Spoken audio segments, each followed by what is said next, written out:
One of man's greatest inventions has been the submarine. Using the entire ocean as a hiding place, she hits hard and then she runs fast. Now, should she be spotted at the surface, then she has the capability of submerging very, very quickly, usually in less than about 60 seconds. And to the submariner, that's known as a crash dive. Take her down before we're spotted.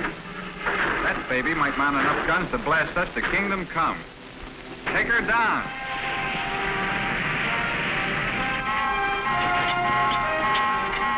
Secured, sir. Now, aboard the submarine, there's no time for error. The crew of 80 acts as one man.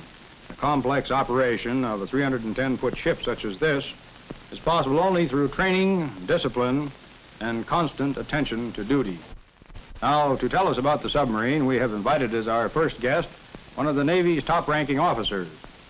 Years before he became a fleet admiral, he was also a top-notch submariner, and so it's with considerable pleasure that we welcome once again to Science in Action, Fleet Admiral Chester Nimitz. How are you, sir? Well, I'm delighted to be aboard, to participate in this program. I heard you say that the submarine was one of man's greatest inventions. It might be that, and its most evil one, too, but submarines have earned a place in the navies of the world. Their effectiveness in World War I and World War II earned them a place in the navies of the world for the predictable future. They have many capabilities, and one of the people who is most competent to tell you about those capabilities is here in your studio tonight, Admiral Charles Lockwood. Well, you know, Admiral, I was very interested in reading the foreword to his book, Sink 'em All, Submarine Warfare in the Pacific, and I'd just like to read that once again. Now, we had many submarine captains, but only one Lockwood. That's correct. I still stick to that story. Well, we're quite fortunate, as I say, in having him here with us on Science in Action, so I'd like to have you meet Vice Admiral Charles Lockwood. How are you, sir? Thank you, Dr. Harold. How do, Charles? Very happy to see you again, sir. Well, gentlemen, we're here for a specific purpose, to learn something about submarines, so I suggest we let Admiral Lockwood take us on a tour, starting right now. Fine.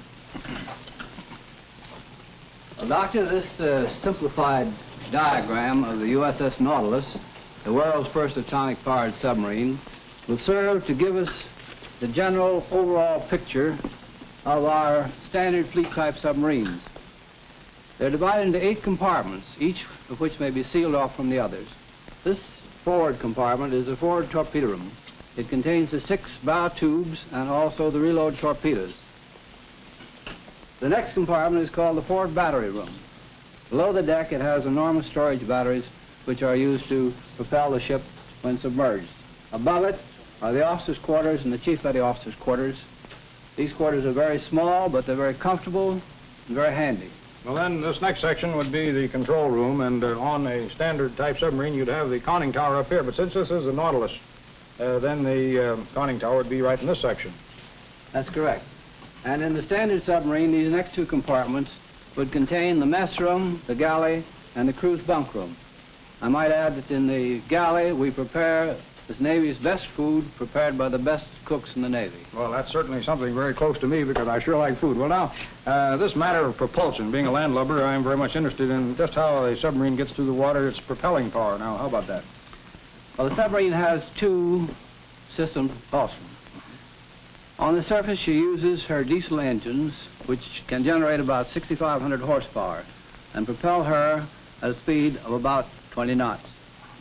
For surface propulsion, she has enormous storage batteries all along the keel here, which produce power for driving her submerged. Well, in other words, then, if you didn't have one of these snorkels and you wanted to go below the water, then you'd have to use the batteries for that sort of work. That's correct. Well, now, of course, all of us are familiar with car batteries, but this king-size battery that we have over here is something a little bit different. Perhaps you can tell us how many batteries of this type you have in a normal standard submarine. Well, as you can see, this battery stands almost as high as a man. It weighs a little less than a ton, and it costs about $1,000 apiece. There are 120 of these in a submarine, and at full power, they're able to propel the submarine for about 10 miles. At minimum power, they're able to propel the submarine for about 100 miles. About 100 miles. And then, of course, you have to come back to the surface and recharge the batteries. That's correct. except that when you have a snorkel, you can charge while submerged. This snorkel is quite interesting. Just how does that work now? Well, this snorkel is simply an extensible breathing tube which brings air down to the engines and to the crew. The exhaust comes up this after pipe. Using those engines, you can recharge your batteries while submerged, and you can also propel yourself submerged while showing nothing more than this small snorkel float. Oh, that's certainly very effective. Well, that gives us a good idea as to the propelling power, but now this matter of submerging the ballast, I wonder if you could demonstrate on this chart up here just what happens when a submarine does go under. Well, in the first chart, we see the submarine on surface with no water in her main ballast tanks, which surround the hull. Yes. The main vents are then opened, and the water starts to flood into the ballast tank. She's now in an awash condition. In the third picture, she is completely submerged with her main ballast tanks full and her main vents closed. Well, then when you want to come back to surface, you'd have to put compressed air and blow this water out of these compartments, right? That's correct. And then that would be tied in with these diving fins or planes on the yes. two ends of the The submarine. most important thing about diving or surfacing is the control of the boat. In diving, these bow planes are set down to give the ship an angle down. And then you bring her to an even keel with the stern planes and bring her to the proper depth and on an even trim fore and aft. Yes, well, Admiral, I believe this would be the proper place to mention one of the most intricate training devices that I've ever seen. It's at the Mare Island Submarine Training Facility. And actually what it is an operating section, first of all, of a control room. And then above that, on the next floor, a conning tower. And then way up here, what would be the surface of the ocean, they have a floor on which small models of ships move about so that the periscope here can do the tracking of those boats up there. Let's see how that works by going, first of all, to this training facility right here at the control room and see what happens. Now, these large wheels, what would they be, Admiral? These large wheels, which we see on the port side of the control room, serve to control the angle of the planes in diving. The instrument panel, which you see there, tells the underwater attitude of the ship at all times. The depth gauge, which is one of the most important instruments aboard, records the depths as we go down. Unless the submarine is dodging or attempting to escape depth charges, she doesn't go too deep. It is paramount, of course, to submerge far enough for the conning tower and superstructure to be below the surface. But it's also important not to descend to dangerous depths. Well, Admiral, I have here a small barometer, and I know a barometer is very, very important in the operation of a submarine, but how does it fit into that pattern? Well, the barometer is important because it shows you the pressure of the air in the control room at all time in the ship. It tells you instantly whether there is any opening which has failed to be closed on diving. You recall that the Squalus was lost in just such a diving accident. Well, now, let's assume for the purpose of our demonstration that we have submerged. What would then be the next step? We should then go to the post of the commanding officer in the conning tower at the periscope. Well, I have a little periscope here. A youngster next door uses it to look over the back fence, and I look in here, and I can almost look right into the camera. You have a cutaway model there. Perhaps you could demonstrate how this periscope operates. Well, this cutaway model will show sufficiently well the principles of the periscope. In a submarine, the periscope is a 40-foot steel tube. The commanding officer looks into this prism here, and the line of sight goes up and strikes this prism here, and so on out to the floor, to the surface of the ocean. This prism may also be tilted so that he can search the sky for planes. Well, suppose we go now back to the training facility at Mare Island and see how the periscope would actually work. And here we see Lieutenant Commander D.T. Morris going through a periscope drill, and the command, of course, is up periscope. The skipper's first duty, as soon as the periscope comes above water, is to make a full 360-degree sweep of the horizon, to scan the earth off of the surface of the sea in all directions. He then focuses on his target. The next command we will hear is range, mark, and following that, bearing, mark. At these commands, the assistant approach officer, in this case Lieutenant Ware, takes note of the range to the target and her bearing on the azimuth circle. And of course, to complete training, the skipper has to have something to focus on. So here we are topside on the third floor of this training facility looking at the boundless sea, or how it is simulated. And you'll notice that the deck is marked off in nautical miles. And across it move these little electric-powered dollies, or crabs as they are called. And on top of each crab is a model of an enemy ship, either a battleship, or carrier, or a destroyer. Now, these crabs can move at preset direction and speeds, which are scaled to the actual speed of ships at sea. We'll now see Chief Lindgren setting up the surface problem on the control board. The zigzag course of each ship is set on the dials, and the crabs, controlled from this unit, carry out the plan. Let us watch it operate. That's certainly a console that he has there. It's a very complicated device. Must have taken years to It takes develop an that expert unit. to run it. Now we're on the top side, and here comes the periscope up to focus on the target. Let's go below now and watch this operation through the periscope. I see the periscope coming around. Of course, the crew is down there working, as we saw a little bit earlier. There we are. And on the up periscope, of course, the skipper again makes a complete circle to scan the horizon. And then he focuses on the target. And very soon the target comes into view. In this case, it happens to be a heavy cruiser, which has been moving across the deck, mounted on the top of that crab. A most ingenious arrangement. And right here, of course, is one of these crabs, the type we were looking at. And you see on the top here is the model on which the skipper was focused, and the mechanism is down in here, which moves this in any direction, whichever is desired according to what is set up in the console. Well, now we've talked a little bit about the eyes, the periscope, the eyes of the submarine. How about the listening devices, say the sonar of a submarine? Well, the sonar system of the submarine is almost equally important with the periscope. It is represented on this model by this bubble on the keel. With this device, the operators can pick up underwater sound, much as a radio picks up sound waves in the air. And then by the character of these sounds, you can tell what sort of an object is out there in the water, either ahead of you or any other place in the area. That's right, Earl. A good sonar operator can tell the difference between the propeller sounds of a carrier and those of a destroyer. And of course, we should mention that the sonar system also is able to send out supersonic waves, and those go out and hit an object and bounce back to the submarine. And by the interval of time elapsed from the time they leave the ship until they come back, we can calculate the range. Just how far away that object might be. Well, suppose we listen to some of the things we might hear from a submarine if, for example, we were listening to a commercial ship, such as a freighter, the sort of a beat that we would hear from the propellers, and then followed by the beat of a faster ship, such as a destroyer.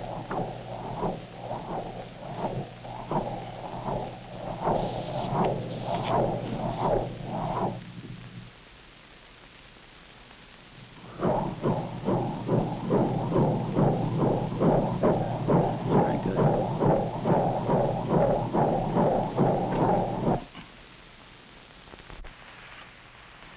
Normally, this time would be devoted to your second commercial. However, I would like to use it now to tell you just a bit about the California Academy of Sciences, the institution which produces Science in Action. The Academy is one of the oldest and most distinguished scientific organizations in the United States, and we're quite proud of that fact. The Academy is dedicated to scientific research and public education in science. Now, public education takes several forms. Here, Dr. Robert C. Miller, Academy Director and noted marine biologist, conducts a group of young people on an outing to study plant and animal life at the ocean's edge. Later, through Science in Action, they shared their experiences with thousands of others. The mysterious ways of a small crab or the magic of the distant planets may be equally fascinating. When it was found impossible to procure a planetarium projector from the Zeiss Company, our Academy staff proceeded to design the only major planetarium that has ever been completely constructed within the United States. Here we are on the roof of the planetarium building, but the instruments we see have nothing to do with the stars. As a service to the United States Weather Bureau, Academy staff members keep regular records of various phases of the weather. The Natural History and Science Museums in the Steinhardt Aquarium continue the public education program in still another way. For example, more than 1.5 million visitors come to Steinhardt Aquarium every year to view the reptiles, fish, and marine animals which have been gathered from every part of the world. Here is a very rare, cannibalistic South American horned frog. And of course, washing down the back of green and hawksbill turtles and scrubbing the back as well is quite important in preparing them for display. The long-established reputation of the Academy has earned us the cooperation of organizations in all fields of science. Here, a great hospital permitted us to film the administration of Mistogen, an unprecedented effort to keep alive a baby unable to breathe. Later, this became a part of one of the medical shows which form an important portion of any Science in Action series. Industry has been quite generous in sending us top scientists to tell the story of how science is applied to the products and services that we use every day. Now, this span extends from the comparatively new and dramatic synthetics industry to the old and still vitally important railroad business. Each series of Science in Action is balanced to include subjects appealing to every taste. The film that you are viewing covers only one topic in one field. The broad overall scope of the entire program appeals to all interests in science and to all ages. Incidentally, there is one thing I'd like to mention, and that is the fact that the Animal of the Week feature provides an excellent bridge for the middle commercial.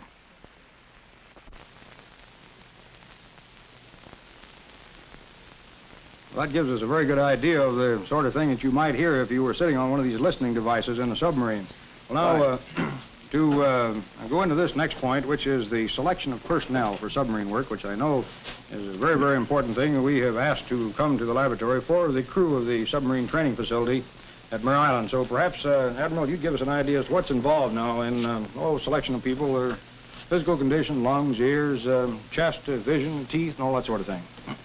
Well, I'm very happy to see that we have these lads here from Mare Island. It gives our audience a chance to see just what submarine sailors look like. Now, all of these lads have gone through a very extensive training at the submarine base at Mare Island, at New London.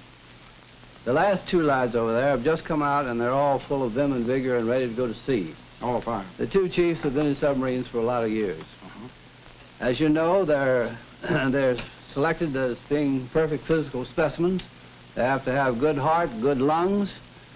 They have to have good eyes, good night adaptation, and they also have to have good teeth in order to grasp the mouthpiece of a Momsen lung. Say, we have a cutaway section here of a Momsen lung. First of all, here's the mouthpiece that is put into the mouth, and then here is the inside container. Right here is where the oxygen is put into the unit, and the oxygen comes down here, of course, and this is a soda lime cylinder, which helps in the overall circulation of the breath, or the breathing into this and taking the oxygen out of it. I see one of the boys has one on there now.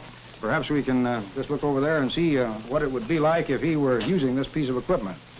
These lungs are used in training so that they may be ready to escape from a sunken submarine if necessary. They're first given a series of dives from 18 feet, coming up with a lung. And then they come up from 50 feet, and finally they come up from 100 feet. That diving tower in which they do this work is certainly something that's most amazing. In other words, a man that couldn't make this ascent from 100 feet up to the surface, he wouldn't be suitable for submarine work, would he? That's correct. In addition to all these qualifications, a submarine sailor has to be able to get along with his shipmates. They have to have a very even disposition, even temperament. They have to be thoroughly dependable. They have to be men that you can't stampede under any circumstances. Well, since the life of each man on board is in the hands of his fellow sailor, of course, that becomes vitally important. Of course, there are a lot of other things that fit into this thing that we don't have time to go into right at the moment, but since we've seen some of the components now of a submarine, both the equipment and personnel, suppose we go now and see just what a submarine would be like under action. Well, I'd like to say that those physical qualifications and those temperaments we've described very thoroughly fit the submarine service, and they certainly fitted the 46,000 men and 4,000 officers that served in submarines in the Pacific in World War II. I was highly honored to command that force. Oh, fine. Well, let's watch a submarine now and see what would happen under full activity.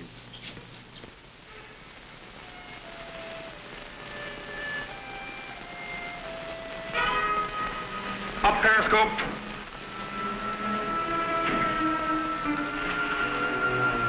Bearing, mark 829. Range, mark 6100. Down periscope. Angle on the bow, starboard 15. Right full rudder. Right, full rudder. All ahead 2/3. All ahead 2/3. New course 240. New course 240. What's the distance to the track? 1700. Control 63 feet. Control 63 feet. Forward torpedo room, make ready all tubes. Forward torpedo room, make ready all tubes. Set depth 12 feet. Set depth 12 feet. Rig for silent running. Rig for silent running. Rig for depth charge. Rig for depth charge. Steady on 250. All ahead 1/3. All ahead 1/3. How much time I got? None, sir. Torpedo run 1100. Range about 1600. Gyro 005 increasing. Shoot any time. Stand by forward. Stand by forward. Periscope. Check bearing and shoot. Bearing. Mark. 845. Down periscope. Set. Fire. Fire one. One fired, sir. Fire. Fire two. Two fired. Fire. Fire three. Three fired. Set. Fire. Fire four.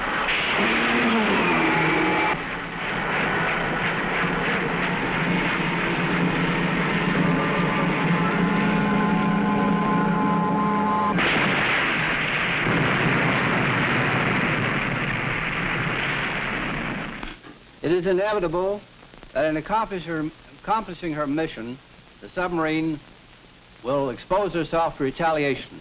Now let's take a look and see how the enemy fights back. Deal. Depth charging.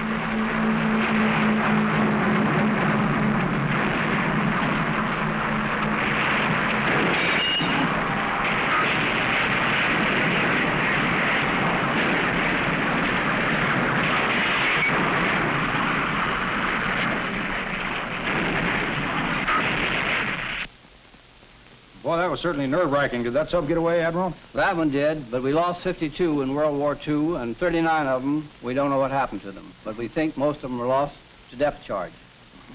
We lost a total of 374 officers and 3,131 men. Well, it's certainly sad and very unfortunate that we should have those losses, but let's look and see what the submarines did.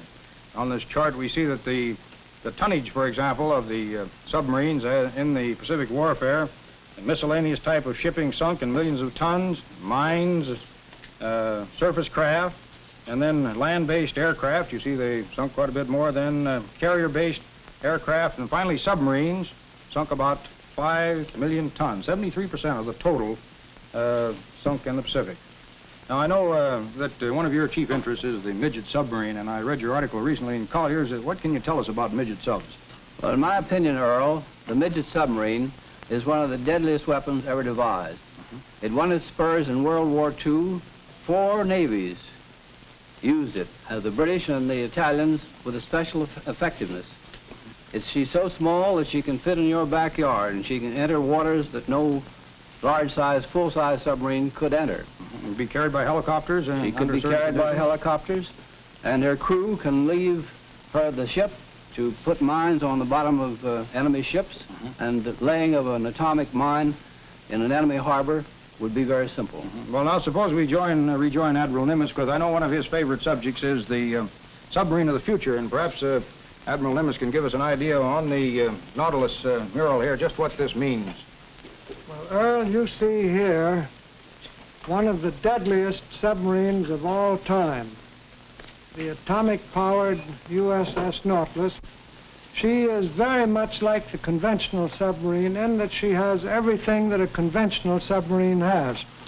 She has a diesel engine, she has batteries, but her main propulsive plant is atomic-powered, an atomic-powered boiler which depends on its heat from an atomic pile. And that generates steam in the boiler, which passes into a steam turbine. Now, this submarine has many capabilities, some of which you've heard about. Time does not permit us to tell about all of them, but the submarine, with this atomic powered plant, will give us an indication of how atomic energy can be used for purposes of peace. Well, that's certainly putting it very pointedly, Admiral Nimitz. I want to thank you for coming to Science in Action to be with us and bring this fine material. Well, it's a pleasure to meet you and to join you in the program and to meet my old shipmate, Charlie Lockwood, who commanded our submarines so efficiently and effectively in World War II. It's a great pleasure to me, sir, to meet my big boss in the Pacific. Oh, as well. Now, I want to say thanks to you, too, Admiral Thank you, Lockwood. I'll be back in just a moment with the Animal of the Week.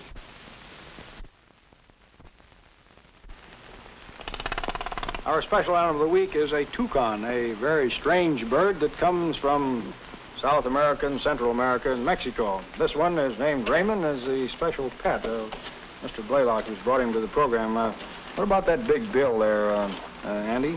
Well, I'll tell you, Earl, that's fooled quite a number of ornithologists. I don't think they've made up their mind just exactly why it is so large. It's mostly fake. It's very light and rather hollow. You'll notice that when he eats, he has to take it in the tip of his bill, and then he tosses it up and swallows it that way. Well, he's certainly a most interesting fellow. I'm going to try and throw this one up in the air and see what happens on this. Here you go, Raymond. Come on. Come on, here you go. Oh, he almost caught it. Well, now, you were telling me earlier they have a unique way of taking water. They can't drink as a normal bird would do. Perhaps we'll see if Raymond maybe we can. is interested in any water here now. He's more or less of a dribble puss. Oh, he is? Oh, there he is. Ah, there he goes. You Very notice nice. he dips it down and it rolls down. That tongue must be about, must be about 4 or 6 inches long, isn't it? It Something like is. that? It's shaped sort of like a palm leaf. Well, this is really a very, very nice bird. The colors, of course, there's orange on the bill, green up here, a brilliant blue eye, white, black, and down here on the tail, yellow up in here, and orange on the tail feathers down in here. Beautiful bird. About 63 of these are known from various parts of the Americas. South America. This is one of the largest of all the species. A very, very beautiful fellow. Now, what are you going to do with Raymond? You going to keep him as a pet? Well, he's quite a clown, and we got a big kick out of him, Earl. He's one of the most interesting birds I think we've ever had. Oh, well, he's really a very nice fellow. Well, I hope that you will keep us informed on how Raymond does in the future, because he's certainly the most spectacular of all the animals of the week that we've had here. Thank you. Thanks very much. Thanks very much. I have something very special to show you. This is something that many zoologists have not seen. It is all that is left of the left hind leg of the largest animal that has ever lived on this earth. It's not an extinct animal, it's an animal that lives today. This is the vestige, the back leg of the giant blue whale, 110 feet maximum length, 200,000 pounds maximum weight. Incidentally, in our next program, we're going to talk about whales. Our special guest will be Dr. Robert T. Orr of the California Academy of Sciences. We hope that you will plan to be with us then. You have just seen another in the fascinating television series, Science in Action. Science in Action is produced by the California Academy of Sciences under the supervision of Dr. Robert C. Miller.